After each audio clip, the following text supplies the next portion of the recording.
Assalamualaikum warahmatullahi wabarakatuh. Alhamdulillah, alhamdulillahi rabbil alamin.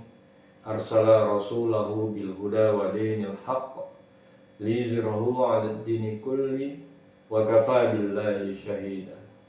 Asyhadu an la ilaha illallah wa asyhadu anna Muhammadan 'abduhu wa rasuluh la nabiyya ba'da. Rabbi zidna ilman warzuqna fahman. Saudara-saudaraku kaum muslimin dan muslimat yang dirahmati oleh Allah. Berbicara adalah sesuatu yang lazim kita lakukan.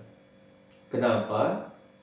Karena kita memiliki sarana yang diberikan oleh Allah Subhanahu wa taala. Apa itu? Yaitu mulut. Dengan mulut kita ini kita bisa melakukan apa saja. Dengan mulut kita ini kita mampu memberikan manfaat dan mampu memberikan mudarat baik untuk diri kita maupun orang lain. Maka seyogianya kita harus menyadari fungsi dan kegunaan dari sarana yang Allah berikan kepada kita.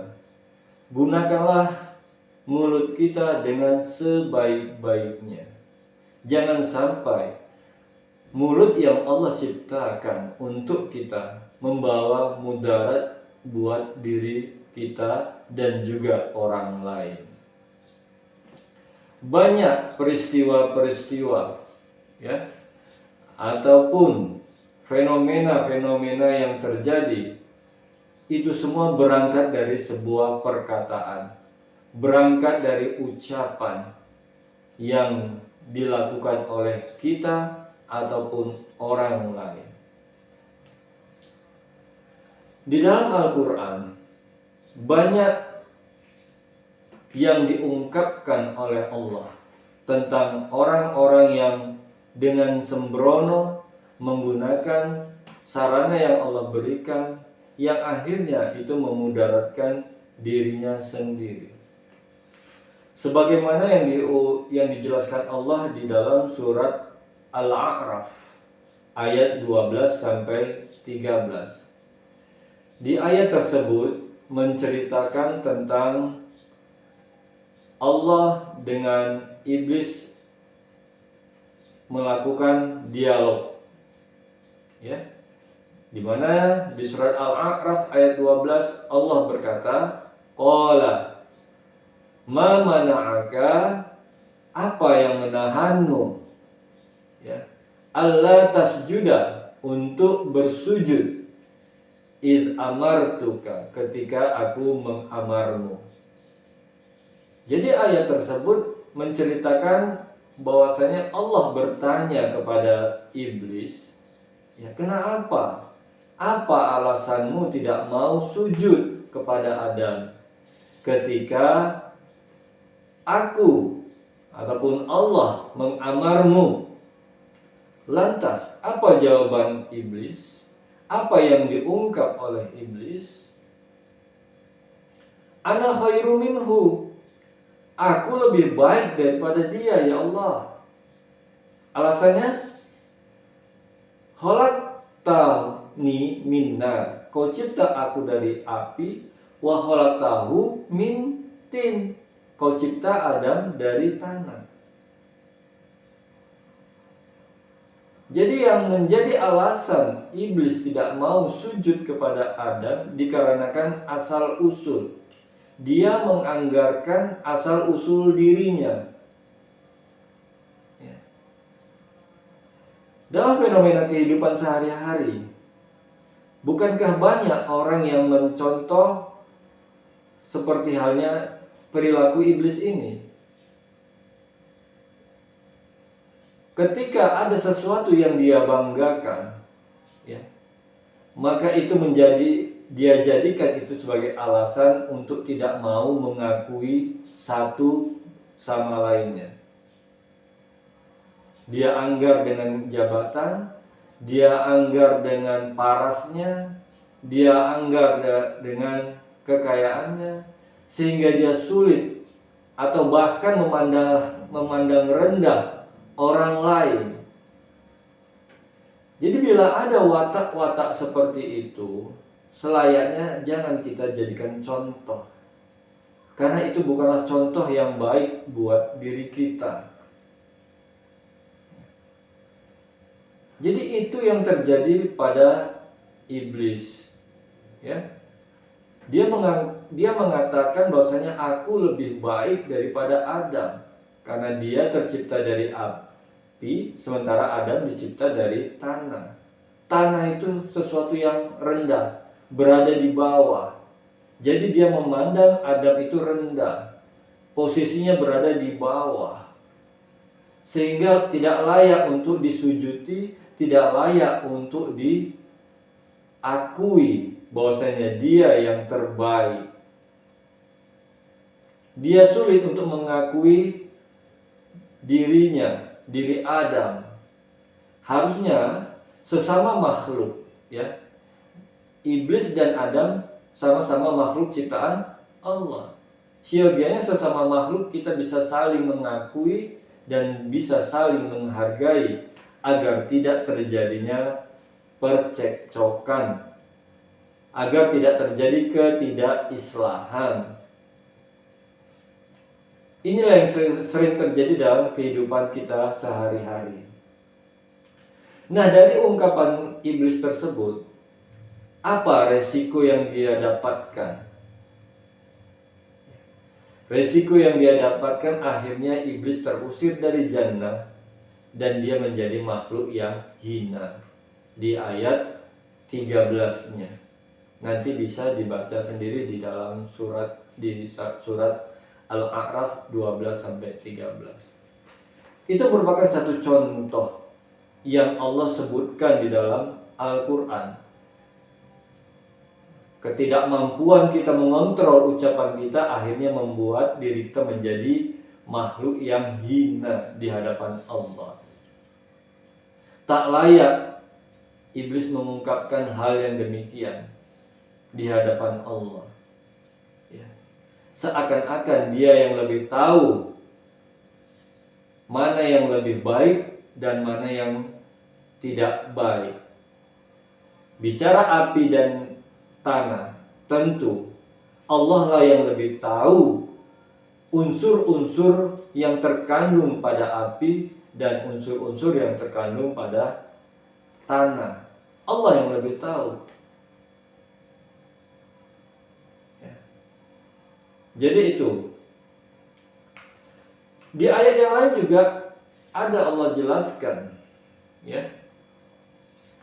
Gara-gara sebuah ungkapan akhirnya manusia tersebut menjadi kafir. Di dalam surat Al-Maidah ayat 73 disebutkan, laqad kafarul ladzina qalu innallaha salisu. Sungguh telah kafirlah orang-orang yang mengatakan bahwasannya Allah itu ada 3. Ungkapan ini bertentangan dengan konsep yang diajarkan para rasul dari mulai Adam sampai Nabi Muhammad SAW. Dari mulai Nabi Adam sampai Nabi Muhammad, mereka mengajarkan Allahu Ahad. Allah itu cuma satu. Sehingga ajaran yang mereka bawa dikenal dengan ajaran Tauhid. Nah, lantas bagaimana bisa muncul ungkapan bahwasanya Allah itu ada 3? Pasti ada yang melatar belakangi sehingga muncul pemikiran, muncul ajaran bahwasanya Allah itu 3. Kita tidak tahu apa latar belakangnya. Apakah latar belakang kepentingan? Apakah latar belakang politik? Kita tidak tahu. Dan kita tidak usah mengusik keyakinan orang lain. Yang pasti akibat ungkapan tersebut, akhirnya orang tersebut menjadi kafir di mata Allah. Ya. Mereka telah menjadi musyrik berhasil mereka memusyrikkan dirinya sendiri, ya. Berhasil dia mengkafirkan dirinya sendiri akibat ungkapannya sendiri. Kalau tidak taubat, maka akan terjadi penyesalan nantinya di yaumil akhir. Kemudian di ayat lain juga ada Allah menjelaskan, ya. Di surat Maryam ayat 88 sampai 90. Di mana di ayat 88 tersebut ada orang yang mengatakan bahwasanya ittakhadzar rahman waladan. Bahwasanya Allah telah mengambil atau memiliki seorang anak. Ungkapan tersebut sangat bertentangan dengan ajaran tauhid. Ya. Kalau kita baca surat Al-Ikhlas, disebutkan lam yalid walam yulad. Allah tidak beranak dan tidak diperanakkan. Jadi apa yang mereka ungkap itu sangat bertentangan dengan firman Allah di surat Al-Ikhlas tersebut. Lantas mengapa mereka dengan gampangnya, entengnya mengatakan bahwasanya Ar-Rahman, Allah telah mengambil atau memiliki seorang anak? Kenapa terlalu gampang mereka? Sementara di sisi lain, gara-gara ungkapan manusia tersebut, ya, langit hampir pecah, ya, bumi hampir terbelah, dan gunung hampir tersungkur dikarenakan ungkapan manusia tersebut. Apa gambaran dari itu semua? Artinya ungkapan itu sangat berat, sangat beresiko di sisi Allah. Namun sadarkah kita bahwasanya ungkapan tersebut memiliki resiko yang sangat berat? Bagi orang yang tak mau belajar Al-Quran, tentunya mereka tidak akan mungkin menyadarinya.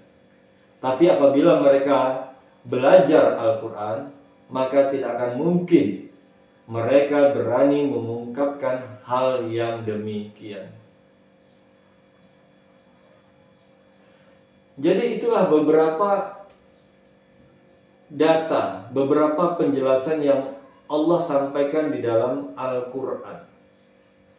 Banyak hal-hal yang diungkap oleh manusia yang akhirnya ungkapan tersebut membawa resiko buat dirinya dan juga orang lain. Berangkat dari ungkapan pula lah yang mengesahkan kita menjadi halal buat wanita lain. Karena ada ijab kabul lah, sehingga akhirnya mengesahkan kita, menghalalkan kita berhubungan dengan wanita yang kita cintai. Dan berangkat dari ucapan pula yang membuat manusia bisa haram untuk berhubungan dengan wanita yang awalnya kita cintai, dengan istilah talak. Kalau kita sudah menyebutkan talak, maka haram bagi kita untuk berhubungan lagi dengan istri kita. Lagi-lagi semua itu berangkat dari ucapan. Maka seyogianya kita harus berhati-hati dengan apa yang kita ucapkan. Jangan mentang-mentang kita punya mulut, ya, kita sembarangan, sembrono, dengan entengnya kita berucap. Pikirkan resiko dari ucapan kita. Maka akhirnya karena Rasul paham betul dengan resiko dengan ucapan yang dia sampaikan, maka apapun yang dia ucapkan, dia harus memastikan bahwasanya ucapannya tersebut merupakan wahyu yang diwahyukan. Beliau tidak berani mengungkapkan sesuatu kalau itu tidak berangkat dari wahyu. Wa ma yantiqu 'anil hawa in huwa illa wahyu yuha. Dan tidaklah dia berkata-kata melainkan wahyu yang diwahyukan. Itu menjadi modal pegangan buat Rasul yang selayaknya kita mencontoh, beruswah kepada Rasulullah Sallallahu Alaihi Wasallam. Dan ada juga di kalangan wanita yang bisa kita jadikan contoh, seperti halnya Maryam, anak dari Hannah dan Ali Imran. Dia melakukan pengasingan untuk dirinya. Dia menjaga lisannya untuk tidak bertutur kata sebagaimana layaknya manusia bertutur kata. Dia hanya mau berkata-kata apabila perkataannya mengandung nilai tarbiyah, baik buat dirinya maupun buat orang lain. Dia menahan dirinya untuk berkata-kata ataupun berkalam insan. Itu semua dia lakukan demi dirinya dan demi generasi dia nantinya yang dia harapkan mampu menjadi generasi penerus risalah. Dan itu sudah dia buktikan lewat anaknya Isa ibnu Maryam. Akhirnya Nabi Isa diangkat Allah menjadi Rasul. Maryam berhasil mendidik anaknya menjadi seorang Nabi dan Rasul. Itulah kalau kita mampu mengendalikan ucapan kita, tahu mendayagunakan sarana yang Allah berikan dengan sebaik-baiknya. Jadi dengan ucapan kita mampu menciptakan sejarah, dengan ucapan pula kita mampu menghadirkan, memunculkan bencana buat diri kita maupun orang lain. Maka bertakwalah kita kepada Allah. Ittaqullah. Jadikanlah sarana puasa pada tahun ini untuk membangun nilai-nilai ketakwaan kita kepada Allah. Terutama takwa dalam hal berbicara. Lebih kurang saya mohon maaf. Saya akhiri dengan billahi taufiq wal hidayah. Assalamualaikum warahmatullahi wabarakatuh.